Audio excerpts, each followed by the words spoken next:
Terima kasih Anda masih bersama kami di Prime Plus. Saya kembali ke Pak Sarman kalau begitu. Jadi benarkah dunia usaha 2-3 bulan ini bisa tahannya dengan kondisi ini, Pak?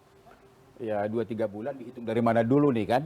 Karena ya kami kan dari dunia usaha minggu yang lalu ketika menembus 17.600 misalnya, kami berharap pekan ini menguat gitu kan. Nah, ini semakin melemah malah ya, hampir menembus 17.700 dalam hal ini. Tentu ini semakin mengganggu psikologi daripada dunia usaha kita, karena ini kan tekanan yang berlapis-lapis yang pengusaha tidak bisa hindari gitu kan ya, karena bagaimanapun kita lihat ketika perang ini terjadi, geopolitik global ini terjadi, Selat Hormuz bermasalah, itu dunia usaha sudah langsung tertekan. Kenaikan harga BBM, ya gas, logistik, ya bahan baku, kita tahu kan hampir 70% industri kita kan masih tergantung bahan baku dalam hal ini. Belum lagi harga plastik, kemudian juga kenaikan transportasi. Jadi dengan semakin lama pelemahan daripada nilai rupiah kita ini, nah tentu daya tahan pengusaha itu kan ada, ya kan? Walaupun di sisi lain pengusaha itu dihadapkan dengan mengorbankan margin atau tetap dengan harga yang lama, ya kan? Tapi pilihan hari ini mana yang paling masuk akal? Sementara ini kita kan saya kan tadi dihadapkan dengan dua pilihan, dinaikkan atau bertahan. Dengan melihat daya beli itu juga nanti juga mengurungkan daripada target, ya kan? Bertahan tidak sebanding juga dengan biaya kos operasional atau produksi dalam hal ini. Ini sangat dilematis gitu loh. Jadi artinya bagi kami pengusaha sebenarnya adalah dengan klaim pemerintah bahwa fundamental ekonomi kita kuat, seharusnya kan dengan berbagai intervensi yang terukur dari otoritas moneter kita, seharusnya pelemahan rupiah kita ini tidak berlanjut. Itu menjadi harapan daripada dunia usaha. Karena nanti ya ini pasti nanti akan ada batasnya, mungkin nggak sampai 2-3 bulan menurut mak saya. Kalau daya tahan ini juga tidak kuat, apapun alasannya terpaksa pengusaha itu akan menaikkan harga-harga di tingkat konsumen. Oke, analisa Anda sebagai pengusaha akan tahan di berapa? Mungkin akan kita lihat daripada batas psikologi harga dari kepelemahan nilai rupiah kita ini. Oke. Gitu loh. Misalnya kalau sudah sampai menyentuh di angka 18 misalnya, ini udah mulai harus menyesuaikan dalam hal ini. Walaupun saya katakan tadi di depan pengusaha itu pilihan sulit, gitu kan? Karena kalau dinaikkan, ya demand turun. Walaupun ada kadang-kadang seperti sektor UKM kita masih bisa disiasati, gitu kan? Misalnya pengrajin tahu tempe, ukurannya dikecilin sedikit lah dengan harga dinaikkan. Sektor tertentu bisa, gitu kan? Tapi kalau industri yang lain packagingnya udah standar segala macam, sulit untuk dikecilin gitu kan. Nah, karena taruhannya kualitas dari produk ya. Betul. Jadi ya kami sangat berharap sebenarnya ya pemerintah dengan berbagai otoritas yang dia miliki bagaimana upaya untuk menekan ini. Menjawab apa yang menjadi keluhan, kekhawatiran dunia usaha agar penguatan ini bisa segera kita rasakan. Karena kalau nanti ini semakin berlanjut, maka ya ada hal-hal yang di luar dugaan kita nanti itu akan dilakukan. Contoh misalnya, kalau antara pemasukan ya dengan biaya kos operasional dan produksi juga tidak seimbang, ya mungkin akan melakukan pengurangan jam kerja. Ya kan, termasuk pengurangan tenaga kerja. Akhirnya juga akan melakukan rasionalisasi tenaga kerja, walaupun nanti alternatif terakhir ini kan hal-hal yang perlu kita jaga. Sekalipun ini adalah tidak merupakan bagian daripada target sebuah perusahaan, tidak. Itu merupakan alternatif terakhir dan itu harus kita antisipasi. Gitu. Baik Pak Sarman. Saya kembali ke Prof. Ferry. Jadi kalau disebut tadi batas psikologisnya mungkin di 18.000 itu pasti sudah akan semakin ramai. Kami publik bisa membayangkan ke arah sana dengan kondisi kenaikan atau pelemahan yang terus-menerus itu tadi, Prof? Nah, kalau saya lihat sih naik 200 perak, 300 perak dalam satu hari itu bukan tidak mungkin loh. dalam kondisi kayak kita kemarin aja closing price itu dipaksa ya di 17.465 ya. Itu sampai nembus 17.700. Artinya dalam hitungan menit itu bisa 250 lebih ya naiknya ya. Nah sekarang kalau 17.700 ke 18.000 aja 300 perak loh Mas Bram ya. Dan kembali lagi kepada Pak Sarman tadi yang mengatakan ya bukan mungkin tadi kita menyesuaikan diri dengan PHK. Sebab yang aneh apa? Pada waktu angka 5,61% itu dirilis oleh BPS, itu disambut oleh Pak Agus Gumiwang, Menperin ya kita, dia bilang badai PHK depan mata loh. Nah ini kan sesuatu yang kontradiktif ya. Di satu pihak di sebelah sana bilang ekonomi kita fundamentalnya baik-baik saja. Ini masih dalam satu kabinet loh ya. Dan itu ada track recordnya ya. Pak Agus Gumiwang bilang ini badai PHK di depan mata loh. Ya tentu dia sebagai menteri dia punya tim ya. Dan punya perhitungan. Ya, yang menganalisa semuanya tentang masalah industri, yang paling rawan, yang paling apa gitu kan ya. Sehingga beliau berani mengatakan badai PHK di depan mata. Dan ini satu statement yang sangat menurut saya sangat fair ya. Sebab apa? Kembali lagi lihat aja rupiahnya, kok terus-terusan rupiah melemah. Nah sekarang yang benar Pak Agus Gumiwang atau Pak Purbaya? Kan orang begitu harus memilih. Ya kan ya? Tahan di situ Prof. Mas Fitra, tanggapan Anda? Iya, jadi kalau misalnya melihat situasi di kuartal kedua ya, kalau kita lihat dari Purchasing Manager Index in Manufacturing, itu kan menunjukkan kecenderungan ya orang untuk melakukan pembelian dunia usaha untuk melakukan ekspansi atau enggak. Di bulan April memang sudah masuk masa kontraksi 49 ya. Jadi dari masa ekspansi yang signifikan di kuartal 1, tapi itu langsung melandai turun ya. Nah salah satunya memang karena ekspektasi geopolitik ini yang semakin tidak menentu ya. Bagaimana, dan banyak juga industri-industri ini kan juga ya punya pasar ekspor ya. Dan kita melihat juga di kuartal 1, pasar ekspornya itu sebenarnya lumayan terkendala ya. Jadi kalau kita lihat ekspor growth di kuartal 1 cuma 0,9%. Padahal kalau kita lihat dari sisi impornya 7,14%. Nah ini artinya apa? Artinya yang pertama, kalau misalnya kita melihat ke konsumsi ya, dia kan naik 5,52%. Dibandingkan dengan tahun lalu itu cuma 4,9%. Artinya ini udah signifikan. Cuma masalahnya ketika ini meningkat ya, terus dia tidak punya ini kan tidak punya pasar ekspor nih. Ini untungnya bisa diserap di dalam negeri gitu di kuartal 1. Artinya kalau kita lihat pertama ekspornya 0,9% tapi itu bisa dialihkan ke dalam negeri. That's the first channel. The second channel adalah ada banyak produksi yang belum bisa dipenuhi dari dalam negeri sehingga harus diimpor. Makanya itu impornya naik 7,14%. Oke, itu kuartal 1. Tapi di sisi yang lain ya, kita juga mengantisipasi nih pelambatan dari demand di kuartal kedua. Karena di kuartal kedua sudah ada bayangan geopolitik yang semakin intensif ya, yang pada akhirnya tadi kelihatan dari US Treasury Yield. Nah kalau dengan kondisi seperti ini, US Treasury Yield dan juga oil price shock, maka sebenarnya yang tadi saya sampaikan, pemerintah melihat ini sebagai hal yang perlu diantisipasi segera. Makanya mulai dari pekan lalu itu saya juga hadir di rapat kabinet, itu Pak Presiden mengarahkan, bahkan di situ ada KSSK dan juga ada Menteri-Menteri Ekonomi, ada Pak Purbaya, ada Menko Ekonomi, bahkan ada Pak Bahlil juga di situ dalam konteks energi.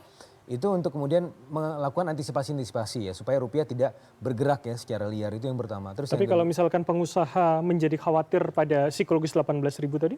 Ya pantas khawatir, makanya itu yang kita jaga ya, supaya itu tidak menjadi 18.000. Makanya kan harusnya kalau misalnya tidak ada tanpa intervensi Pak Sarman, ya itu kita sudah 18.000 udah lewat ya, berdasarkan simulasi saya memang sudah 18.000. Nah tetapi di sisi yang lain ya, Bank Indonesia memang itu depleting foreign exchange-nya udah dari Januari ya.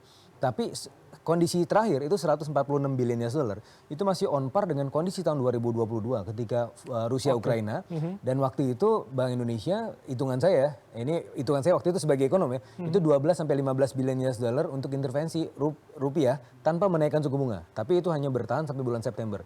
Kondisinya berjalan dari bulan Februari sampai September ya, Septembernya baru dinaikkan ya suku bunganya. Sekitar 7 bulan ya. Nah, ini kita dalam konteks tensinya itu dari bulan Januari, Februari, Maret, April, Mei ya. 5. Nah, maka ini sudah sesuai dengan hitungannya tadi. Jadi dalam konteks itu ya sebenarnya secara trajectory ininya harusnya dari sisi rate meningkat. Tetapi dalam konteks threshold ya, cadangan devisa, ini dalam konteks hitung-hitungan threshold 146 billion US dollar itu sebenarnya more than enough karena kita berangkat dari kondisi sebelumnya 156 billion US dollar. Oke, jadi seharusnya menjadi aman ketika dengan hitungan itu ya pada Juni. Insya Allah, karena kan Tuhan sesuai prasangka hambanya. Kalau kalau positif semua jadi positif. Baik, itu prasangka Mas Fitra. Kalau Pak Sarman?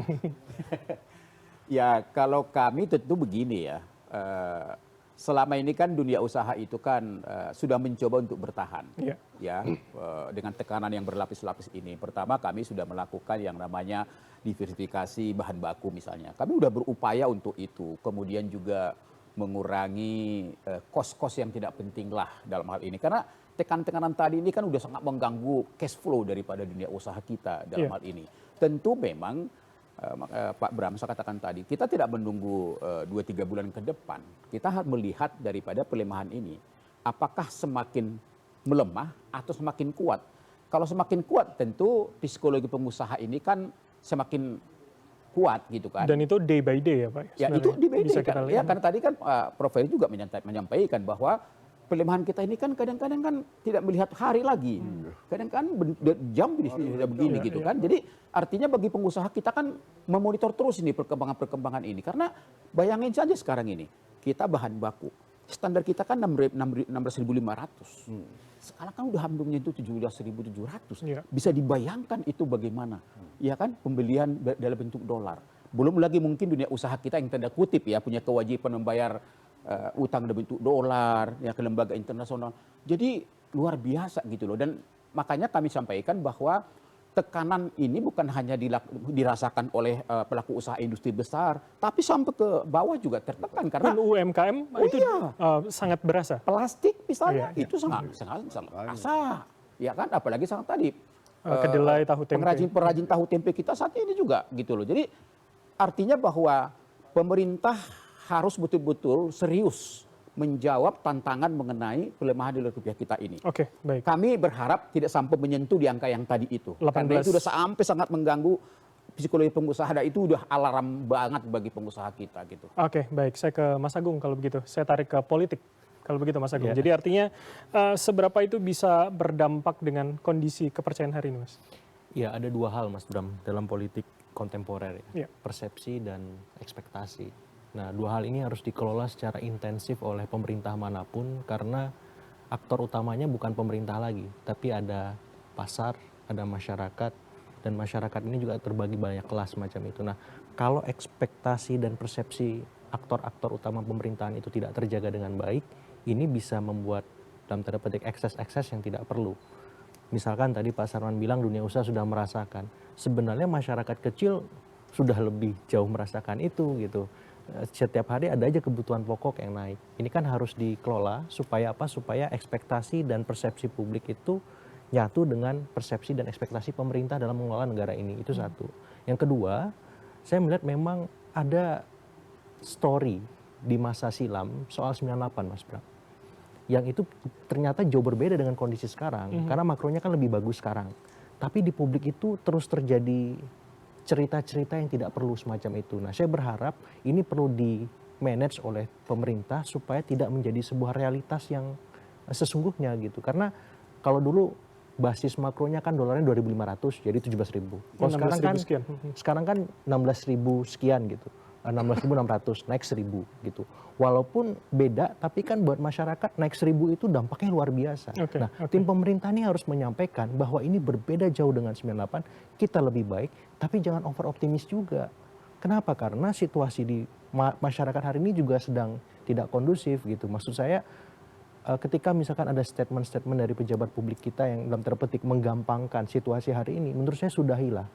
Yaitu buat pasar tuh sangat sensitif.